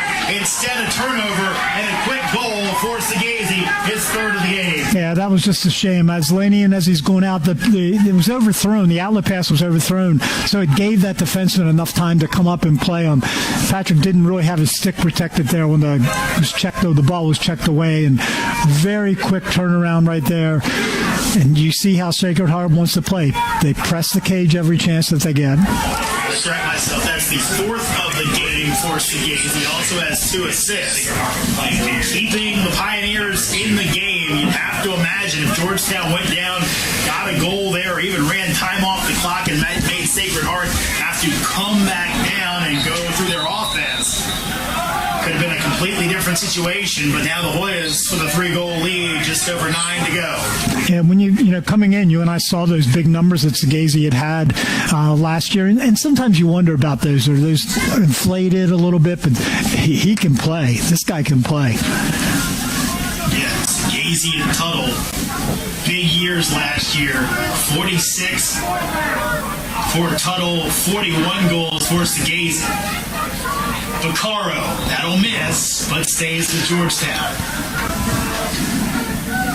Big possession right here by the Hoyas, too. They'd like to get a goal off this, maybe reset. There's a great look. And Wittenberg puts it away off the nice feed from Caraway. Great look. Feed a little bit low, but Lucas takes that, finishes it off. And Earl, get your perspective on this. Sending Wittenberg down the lane, if you will. It's almost like in basketball where you have that big power forward you can throw it up to. He gets it just so much catching area for Wittenberg, taller than most guys out there. And that's usually not his game either, too, Jeremy. He's more of a guy that likes to control the ball himself. He likes to drive the lane with that and get that big shot, big left-handed crank shot of his off. But that time, great off-ball movement by Lucas and great look right there to finish. So again, 4-goal lead for Georgetown, 8.5 to go in regulation. Loose ball. Sacred Heart comes up with a big face-off win.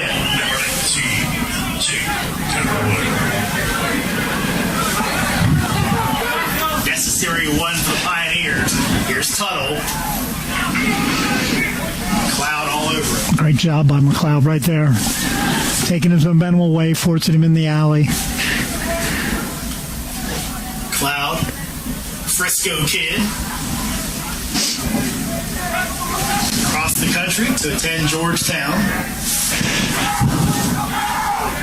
Wow. That will be a goal, this time by Segazy. So Segazy keeping his team in it. He now has 5 goals on the day. He just got a step right there, Jeremy. He went down the alley, got his hands free.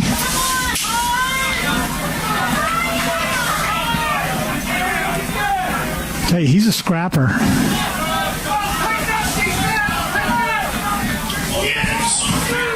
Back to a 3-goal game, so still with some breathing room, but this could quickly change. They would love to push this out to 5, and they haven't been given the chance by the Pioneers. Hopped ahead. Battle for it. Picked up by Sacred Heart. Hoyer's got away with one right there. Chance in front, line of contact, but the Hoyas forced the turnover. The defenseman right there, Jeremy, had a shot, and he tried to dodge and go through 2 guys. He should have let that ball rip. He had a backup right there. He should have not have tried to dodge 2 guys with a long stick. He should have taken that shot. It's either going over top the goal, or they're going to get it back again, or he's going to score. Huge theme lacrosse is kind of knowing offensive situation. Yeah. You said that long pole, so hard to get through traffic with it. You got the backup, take your shot. Yeah, now he's got to run back and play defense, and he's still thinking about that in his head, so. Caraway. Oh, my gosh, Jake. Shot, score! Wow. Jake Caraway, magician, puts it away, and again, 4-goal lead for Georgetown. You know what I was just saying about dodging 3 guys? Well, Jake just dodged 3 guys. Went through traffic right there on the crease, got his hands free. Again, he is such a smart shooter. That's an off-stick side to that right hip. It's just a tough save for the goalie to make. It'll be a hat trick for Caraway as well. So Vaccaro and Caraway, the top guns returning for the Hoyas. They both showed out in this one with 3 goals apiece and back to a 4-goal advantage for Georgetown. And that's exactly what you want to do in this kind of game, Jeremy, is answer. If they scored, you score. Answer them, stop them from going on any kind of a run. Face-off win by Beans. Loses control of it, though. Anything he can do differently there? He's got to try to run the safety, they call it, Jeremy. He's winning the draw. He's getting the ball in his stick. He's just got to try to get out of traffic because he's getting the trail checks are getting him. Guinness. And that's going to be a timeout for Georgetown. Kevin Warren not happy about something. Yeah. He's happy his team has possession. It's a good timeout also. He hasn't used one, I don't think, so far in the second half. Take it here. Get your guys a little bit of a blow here. Get your offensive guys on the field. Use 75 seconds on that shot clock right now, Jeremy. Let's take some time off. Maybe with under 20 seconds, go attack the cage. Georgetown, as we mentioned before, on my schedule here at Cooper Field this season. The 3 straight home games, Sacred Heart today, Robert Morris next Saturday, and then 2 Saturdays, it's Towson coming here to Cooper Field. Then matchup against Furman, March 5th. Then Drexel, of course, the team that ended last year. What were we, 6-0 when that happened? 6 or 7-0? Yeah, when that was a little bit of a surprise to you and I. We know we we texted each other, I think, later that day, like, did you see the score? And it was at 15-10 or something like that. And we were both kind of surprised by that score. Marquette, March 23rd. Of course, that'll be a big one. That could be for, Definitely. again, Could be a placement. in Yeah. the Big East tournament. And then later on in the year, games in April, which we hope the weather's a little bit better. April 14th against Villanova, then April 27th against St. John's. So, again, a nice schedule to check out here. Of course, also some fun road games to travel to this year. Got a game at Hofstra, Kevin Warren's. Oh, that's right. And also games this year at Denver, and also a game at Loyola, just up there in Baltimore. And if there's people out there, if you've never gone to Loyola or watch a game, you should. It's a great atmosphere. It's one of the best venues in college lacrosse. It's a great stadium, and heck, you're right close to the Mount Vernon, now what am I forgetting? The tavern there to get a great crab cake. So there you go. Big. Yeah. You're my crab cake. Yeah. I grew up over there. I always say, if someone grew up in that area. I told you where to go, didn't I? Yeah. So 6 minutes to go. Georgetown with a 4-goal lead. Looks like they are content to run some time on this possession. Taking Wittenberg back behind the cage and back to Baccaro, excuse me. The game already for Daniel Baccaro, back from the ACL tear, ended his season last year. Doctors had to slow him down in his rehab. He was trying to do too much because he wanted to get back so badly. Caraway off the pipe. That's just what Georgetown, that's just what they ordered right there. Resetting the shot clock now, Jeremy. Let's see if they do the same thing again. They were down to about 25 seconds where they started moving towards the cage. And it's funny, Earl, you're a baseball fan. I feel like with the shot clock this year, there's a little more technical management that has to go into being a lacrosse coach now, kind of knowing how to massage this clock late. Right, because we were talking yesterday, if the ball goes out of bounds right here and Sacred Heart was to call a timeout on their defensive end, it resets the shot clock. It's going to go back to 80, so you want to be careful about when you do use, unless you're desperate to use a timeout.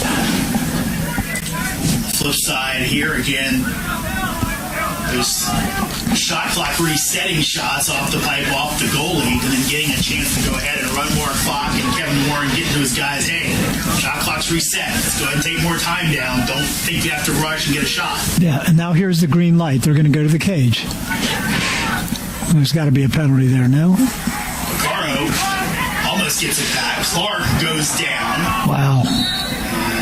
They'll call a push. See, and that's going to reset the clock. Any turnover like that, Jeremy, anything, any violation right there, loose ball push, resets the shot clock. Really have to be careful in late game situations like this to really play good, solid defense. Because again, really, push not truly needed there. No, not at all. I was kind of surprised maybe their coach didn't call a timeout after that right there, because the shot clock's going to get reset anyway. Here comes the double. McDermott, and he has a goal today, announcing his presence as a freshman. Yeah, I'm pretty impressed with that young man so far. He looks like he's got good wheels. Smart lacrosse IQ right here, running away from traffic, getting the ball into one of your seniors' hands. 3.5 to go. Georgetown with the 4-goal lead. See, Jeremy, there's no more stall call either with the 80-second shot clock. In the past, the officials might have called a stall on the Hoyas right there, because they're not making any progress towards the cage. 10 seconds to go. Baccaro. Can he put another one on the board?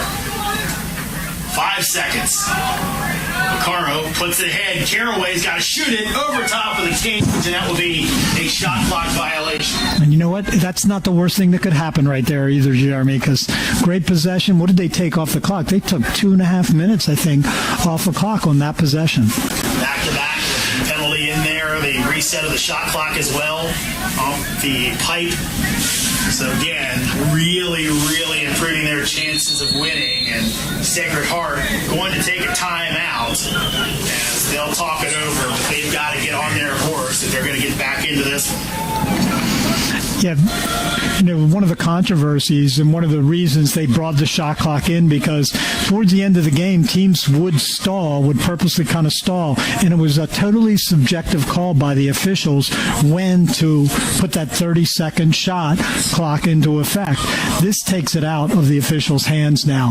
There's no subjectivity to it, Jeremy. If the thing is going to happen, though, once you get like under the 1 minute, let's do my math, 1 minute, 20 seconds, once you get under that, the shot clock is out, basically, so you can run the rest of the clock out. I kind of saw this the other night in the High Point Duke game, because I think High Point's last goal of the game, the goalie was out of the cage.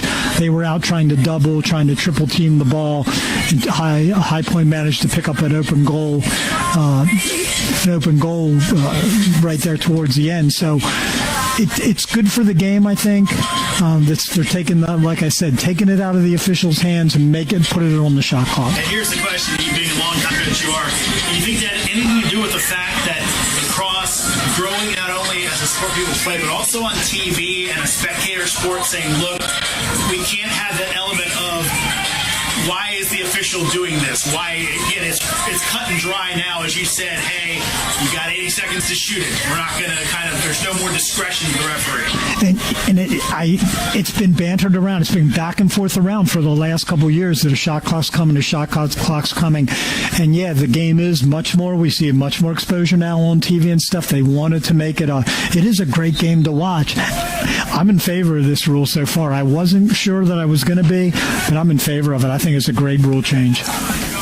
Really hasn't affected play. I think actually affected it for the better, maybe a little bit. I agree. No, it is. It's going to be for the better.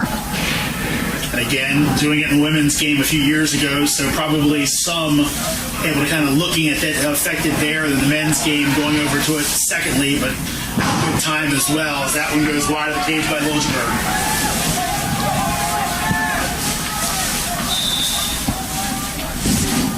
I agree. I think it was good for the women's game as well. And we're going to see this season as the season wears on if it's good for the men's game. Great save. McElroy, his first start, has looked very good today. Maybe a couple of early jitters, but it's been up to the task. His defense has been good in front of him.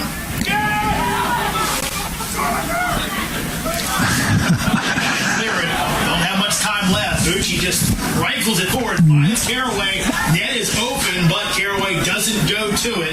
Probably a smart play. And Sacred Heart with a full field ride right there, Jeremy. A 10-man ride, as they call it. The goalie was out covering him in the corner. Great job by Bucci to find him open down in the offensive corner there.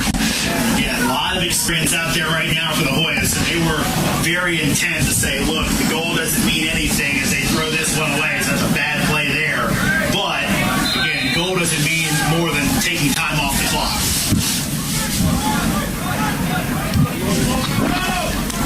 Liljeburg got it across. Wow. Nice stick check.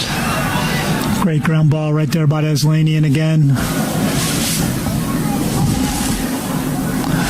Yep, if you're the Hoyas now, you're content. Run the clock. See if you can get a short stick matchup. Maybe Bucci. Bucci here is drawing a short stick. Looking,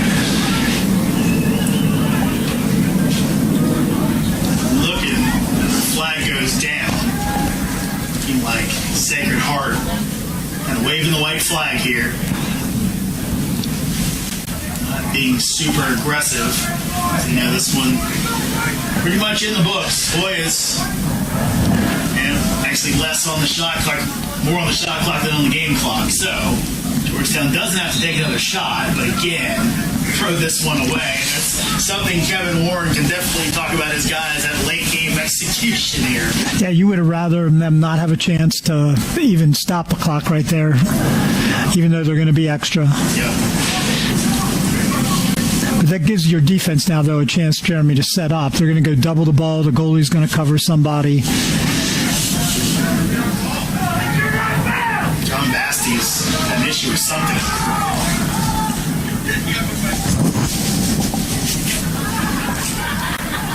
Boys threw out of bounds, but of course course, there was a penalty to be enforced. I'm not sure what the discussion is here. There was a flag down, so the flag down obviously was on Sacred Heart. They're trying to decide. Kevin Warren wants his explanation.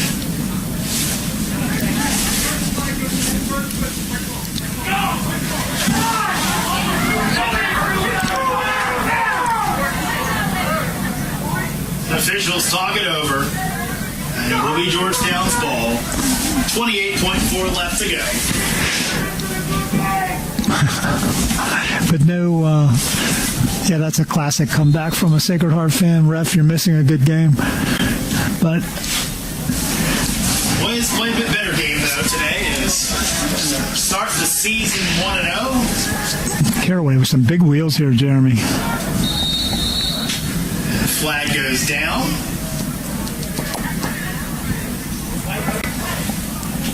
Kevin Warren. So it's against the Hoyas. Yep. Huh.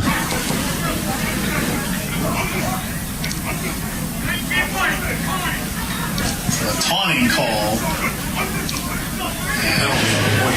Coach letting Jake have it. And he should. I mean, undisciplined, you can say. Yeah, it was a taunting penalty. You know, Jake's better than that. He knows better than that. But, you know, Coach knows, let's just finish this out, fellas. You know, you got 12 seconds left in the game. Pass in front, shot, and a score. So, Aberduty puts it away with 6.1 left to go. And it's his name. More to the scorebook, but fait accompli at this point. Full-time penalty serve, too, so that is not released. Yeah, give Sacred Heart some credit today. They've played hard. They've played to the end. I think they're going to make some noise in the Northeast Conference. I think that's what they're thinking. Again, at the 7-8 record, not indicative of what they could be. Well, they've got all that scoring, so that'll be big for them moving forward. But today, the win belongs to Georgetown as McElroy makes the final save of the contest, and the Hoyas will start the campaign 1-0 with the 13-10 win over Sacred Heart. Quick look at your scoring numbers in this one. For Georgetown, Jake Caraway and Daniel Baccaro each with 3 goals apiece. Caraway had 2 assists. Baccaro had 4 assists in the contest. Clark Wittenberg each with 2 goals.